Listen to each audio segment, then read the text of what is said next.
Okay, I just unwrapped the Old Country Pecos smoker. I'm pretty excited that this thing finally arrived. I live in Canada.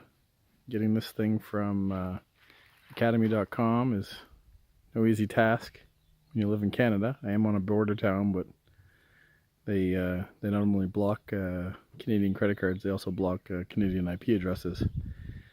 So when I finally worked through the Canadian credit card issue by getting a prepaid American card, still couldn't place the order because the source geographical location was in Canada, although I had a shipping and billing address in the United States. Anyway, bottom line is, after working with the customer service at academy.com, finally got this thing ordered, and I'm pretty happy that it's here. So all in all, I think the smoker on its own came to $471 with the freight shipping included, US. So although it seems like a significant chunk of change, it's really not all that much for one of these guys. So I'm pretty happy with it so far. Everything looks like it's pretty heavy. These are a little stiff, so I'm looking forward to sort of tuning it up and getting everything working perfectly. It looks like it's going to be heavy enough to last me the years that I need it to, and then maybe one day I'll get a high-end smoker, but this is certainly no Walmart special, that's for sure. So we'll just lift it up and I'll show you the inside. Those are the pre-drilled locations for the temperature gauges if you want them. I bought a couple already. They look a little small, so I'm probably going to have to order a couple new ones, but anyway, that looks pretty good.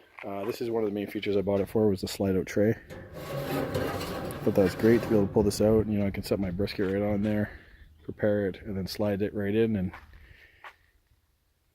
be done with it. And I don't know that it's all that functional, but this exhaust is awesome. It's huge, so if nothing else, it looks manly, so that's cool. Firebox is a little heavier gauge steel, looks like.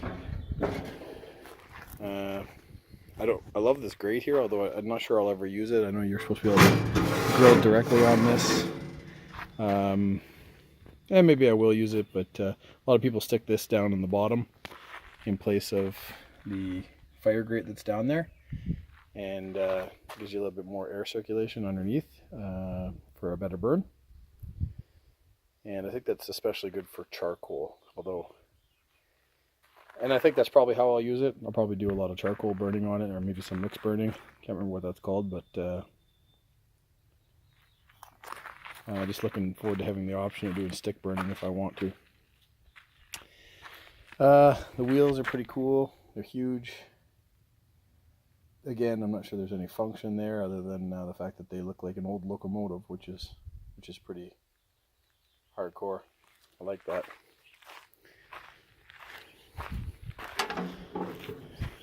It's got the flat surface, so you can stick a cast iron pot up there with your beans or your sauce, keep it warm.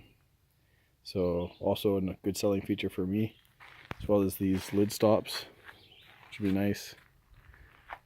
I haven't even looked at this yet. Let's open it up and take a look.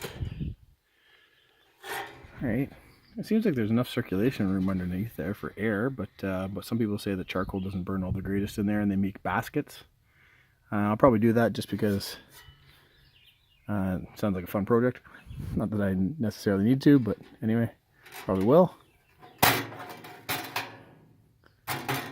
And your damper. I like when things are just simple like this and they just work, So that's cool. Take a look around back. Stay cool handles. Pretty good. I like those. And then of course the badge, Old Country badge. Head to head with the what's that model? Oklahoma Joe Longhorn. I like everything about this one better. It's got a welded construction everywhere, so you don't have seams that'll leak smoke. even the Firebox. And then the Firebox is significantly heavier than the Oklahoma Joe. But the one thing, I just wish that Old Country Barbecue Pit's badge was a little bit more stout. You know, the Oklahoma looks kind of cooler. So I know it's a silly thing to worry about, but I do, because I'm like that. Anyway, I'm going to season it up. A lot of people say peanut oil over the whole thing. So did a lot of research. I read a lot of the reviews. I'm probably going to go with WD-40 on the outside, even though a lot of people say I would never put that stuff near my food. I'm going to do a good burn before I ever cook on it. And of course, anywhere inside I'll use only peanut oil. But I'm going to do my best to try and get this thing not to look rusty. So it's worth a try. I'll report back later how it worked.